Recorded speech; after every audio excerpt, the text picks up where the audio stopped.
Hello and welcome to an EDH gameplay video by Ready Made Gaming. Today we have Meren going up against Yuriko. Yuriko is on the play. I will be piloting Yuriko today. I have a Misty Rainforest, a Mystical Tutor, a Sensei's Divining Top, the Eldest Reborn, and a Tormented Soul. Joe is going second on Meren. He has 2 Swamps, an Abrupt Decay, a Corrosive Grip, Seedborn Muse, Omnixilus Unshackled, and Sakura Tribe Elder. I start off with an untapped Water Grave, paying 2 life, playing the Tormented Soul. Joe plays a Swamp, passing the turn. For my turn 2, I play a Misty Rainforest into an Underground Sea. Once that resolves, I go to combat. I declare an attack with my Tormented Soul, and I ninjutsu in Yuriko, revealing a Snap.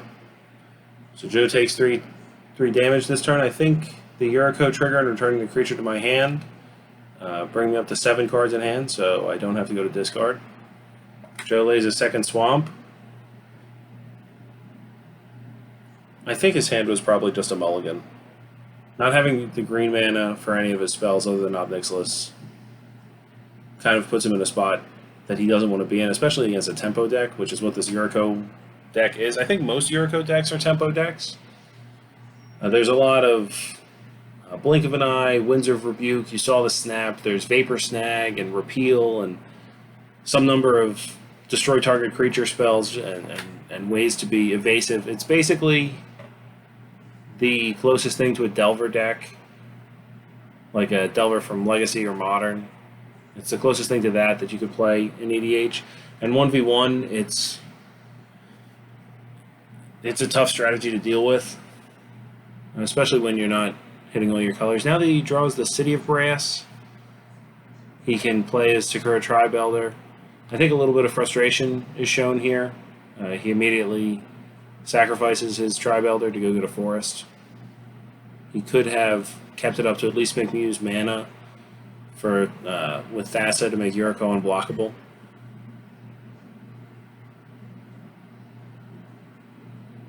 Scry to the bottom here. Swing with Yuriko.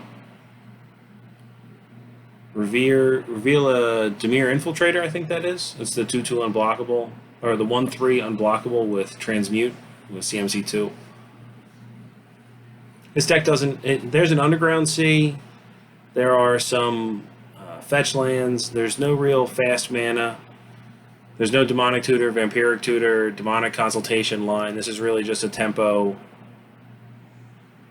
Yuriko list. There's a large number of awful creatures. I think a number of them are about to be played out that enable the ninjutsu mechanic. There's a number of ninjas, natural ninjas, and shapeshifters alike. Joe's also playing a tempo deck. This is a deck that we got 4 or 5 games in today with. And if he can hit his mana early, and if he can interact with Yuriko... Oh, there's a Dispel. Which spell?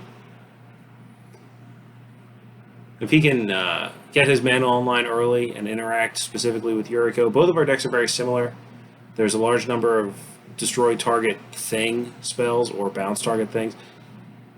And Joe plays, I think, every copy of when this creature enters the battlefield, each player sacrifices a creature.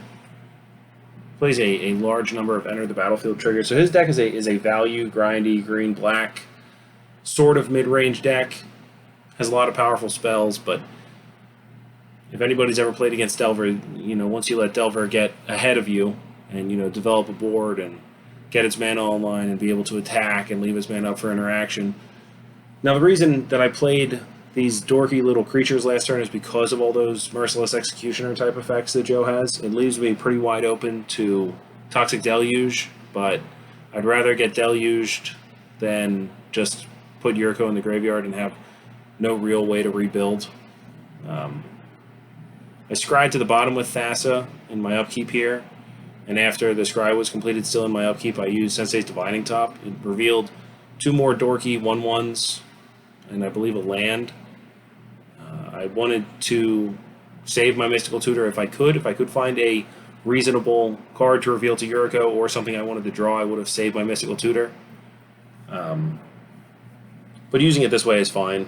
It allows me to tap out and still play sort of the tempo control game because you get another turn. So it is basically just a untap your lands, draw a card, play a land spell, which is more than enough.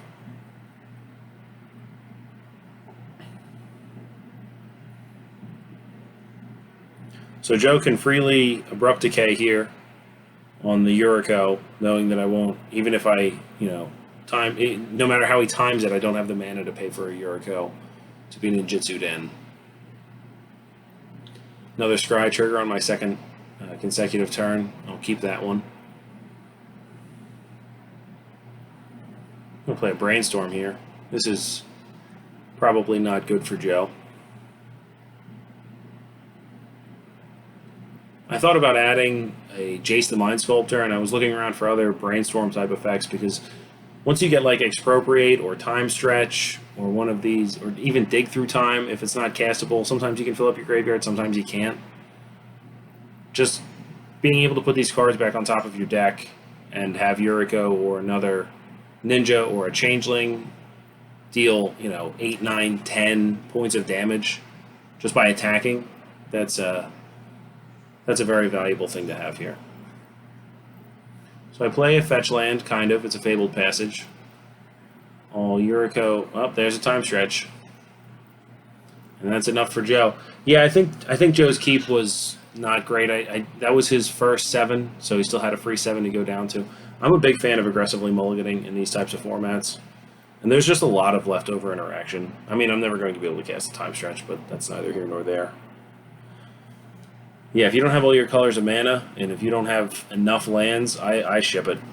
Thanks for watching. Please like, subscribe, and check out our channel for other videos.